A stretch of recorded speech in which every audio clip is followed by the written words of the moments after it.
Buenos días, mi nombre es María Guadalupe Gómez Martínez.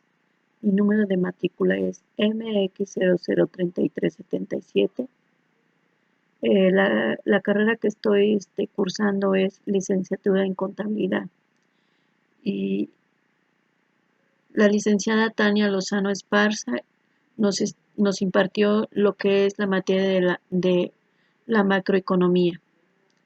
La macroeconomía, su definición es que nos ayuda a comprender el comportamiento de la economía, como por ejemplo en nuestro país analiza la inflación, el crecimiento económico, la relación de todas las variables que intervienen en la economía, asimismo toma sus medidas la política económica y le ayuda al gobierno para mantener la estabilidad y alcanzar el crecimiento del Producto Interno Bruto y desarrollo económico esperado para proporcionar a los máximos niveles de bienestar a su población. La información macroeconómica les sirve a las empresas para conocer el comportamiento de la economía tanto de nuestro país como de otros países. Sabrán cómo les afecta este comportamiento. Si este es en forma positiva, planearán nuevas inversiones. En caso contrario, tomarán las medidas preventivas que consideren pertinentes, si pueden invertir o no pueden invertir. El Banco de México es el Banco Central del Estado mexicano. Su objetivo primordial es mantener la estabilidad del poder adquisitivo de la moneda del país, es decir, controla la inflación y además provee a la economía de la moneda nacional.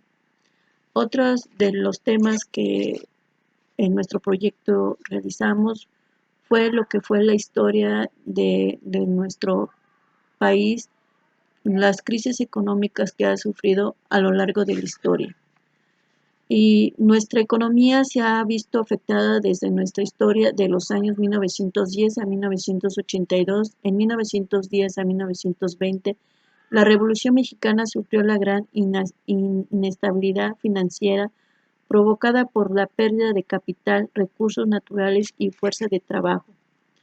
En la época de nuestro presidente Lázaro Cárdenas, él recuperó nuestra riqueza que es el petróleo y fue en 18 de marzo de 1938, ya que en esta fecha se fundó Petróleos Mexicanos, una empresa encargada del manejo de recursos y cuya función perdura en la actualidad.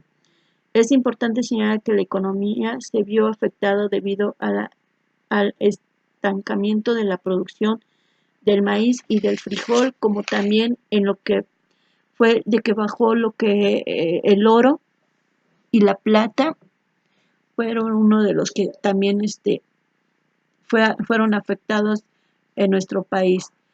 En 1921 y 1928 se caracterizó por la restauración del sistema político nacional, asimismo se logró refinanciar la deuda externa.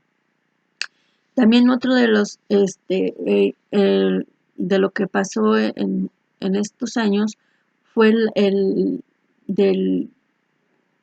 la obra más importante fue el del ferrocarril y sus vías. Con ese transporte se facilitó la comunicación entre los principales centros de producción y distribución del país, ya que por este transporte se distribuían gran cantidad de mercancías a largas distancias. Otros hechos económicos que sucedió durante este periodo fue el inicio de las actividades del Banco de México en 1925. Como un banco central fue un signo de recuperación económica, pero no fue duradera, y la economía nuevamente cayó a una nueva crisis en 1927. En 1927 hasta 1930, época en la cual la economía mexicana presentó signos de crisis económica por la reducción drástica en las exportaciones y conflictos por la reducción drástica en las exportaciones y conflicto interno, religioso, agrario y político, así como externos, especialmente con Estados Unidos en el tema del petróleo.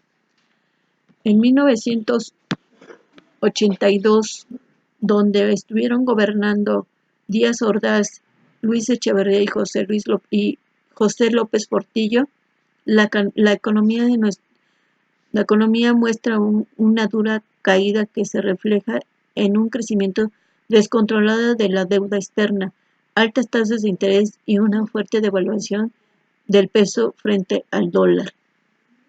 En finales de 1982 hasta 1984, con una economía muy dañada, entra el poder Miguel de la Madrid, Salinas del Gortari y Ernesto Zedillo. Se implementan programas y tratados de libre comercio para buscar un crecimiento económico y con ello detener la devaluación del peso frente al dólar. Las altas tasas de interés, pero se fracasa por el mal llamado error de diciembre de 1994 que delatan los malos manejos hechos por estos gobiernos y destaca una crisis económica severa afectando a la clase media y baja de la sociedad.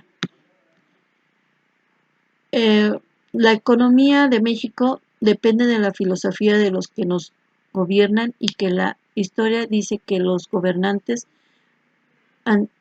anteponen sus intereses personales antes que un crecimiento del país, logrando con esto que México se encuentre en los países subdesarrollados a pesar de contar con recursos naturales y humanos para estar dentro de los países del primer mundo. Muchas gracias, licenciada Tania Lozano Esparza, por impartirnos la materia de macroeconomía.